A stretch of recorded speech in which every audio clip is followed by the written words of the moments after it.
Stretching. Hey, I'm Joe, and I recently talked about the detrimental effects that sitting down all day has on our bodies, such as the lack of oxygen and blood circulating our bodies, stopping some pretty valuable resources going where they need to go, amongst some other really terrifying things. So I did 100 squats a day to try and counteract that. You can watch that here. However, a simpler yet often overlooked practice is stretching. But what exactly are the benefits of stretching? And how does it impact our bodies? What stretches should we be doing and for how long? Let's delve into the scientific research and find out. Flexibility decreases from the age of 20, and then the rate is 10% less every 10 years onwards. Why does that matter? Well, the less flexible you are, the less able you are to do certain things. And that might start out as certain sports, exercises and positions when you're younger, to getting in and out of a chair or getting up off the floor when you're older. Maintaining flexibility is crucial for many different reasons. Studies have shown that regular stretching can improve things like flexibility, range of motion and posture. This increase in flexibility not only enhances athletic performance, but can actually reduce the risk of injuries in daily activities, such as working. Flexibility allows the joints to move through their full range of motion without strain or stress. The benefits of stretching go beyond the physical realm. Stretching has been linked to reduce muscle tension and stress relief. When we stretch, we release endorphins, our body's natural feel-good hormones, promoting relaxation and a sense of well-being. Studies have demonstrated the positive effects on mental health too. Regular stretching routines, including yoga and Pilates, not only improve flexibility, but also balance,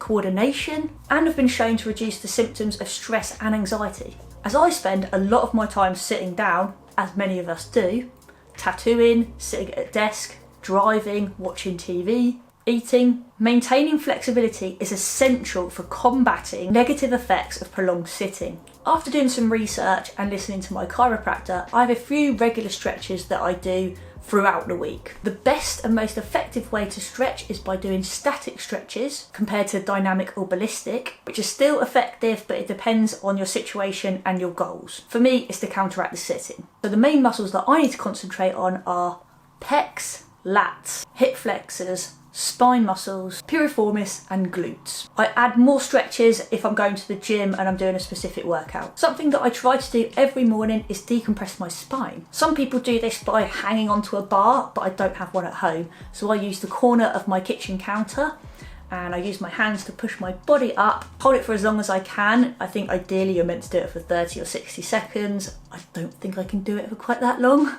I do it for as long as I can and I make sure my toes are lightly touching the floor. Stretching.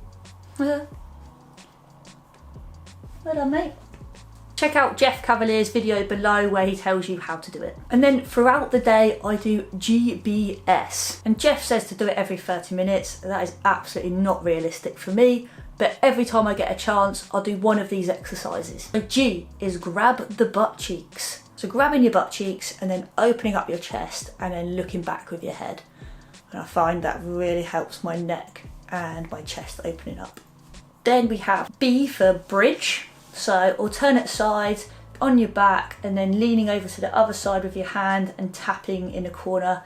I do these a few times. And then S is for squat. So that is a deep squat against the wall and then I lift my arms up and down. And that opens up my chest and also helps with my legs. And then hold the squat afterwards for a little bit. I also have a routine for when I get home in the evenings and I try and stretch just for a little bit every evening. I don't do all of these stretches in one night because I've probably been there for hours. But as long as I can do at least 5 minutes of stretching, then I'm happy and generally not hurting so bad. The ideal time to hold a static stretch is for 30 seconds and then to do that 3 times. When it comes to stretching and practicing it, I think it ties in nicely with the other things that I've introduced into my life. Like getting up earlier so I have more time, being more organised with my to-do list so I have more time, slowing down and doing things mindfully so you guessed it, I have more time. Time that I can spend going slow and mindfully stretching. I'm no expert in stretching, I'm not a PT or anything like that, but I have read some scientific papers about stretching, which as always I'll link below if you'd like to read them in more depth.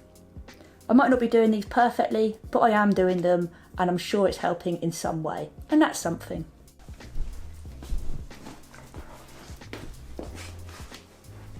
Out of all of these stretches that I do, my favourites and the ones that I feel benefit the most from are the spinal stretches, so a lot of the twisting ones, mobility, and also my hip flexors and glute stretches. The neck ones I find the most boring, but they are probably the most important because my neck is what hurts the most. This one's my wife's favourite, and it's generally when we are watching TV and she can just see me out the corner of her eye bobbing my head forwards and backwards like a chicken. I'm also aware that in this routine there are a lot of mobility exercises because I feel like if I'm in the mood for stretching and I can do some mobility exercises, it's always good to put some of those in as well, especially when it comes to hips and spine. Listen to the crack when I roll my back. Oof. So, whether you're looking to improve your physical performance, reduce stress, enhance your overall well-being, and not having to see a chiropractor every week, incorporating stretching into your daily routine is a scientifically backed way to achieve these goals. So, let's take the time to stretch. It's not just good for your body, it's good for your mind too.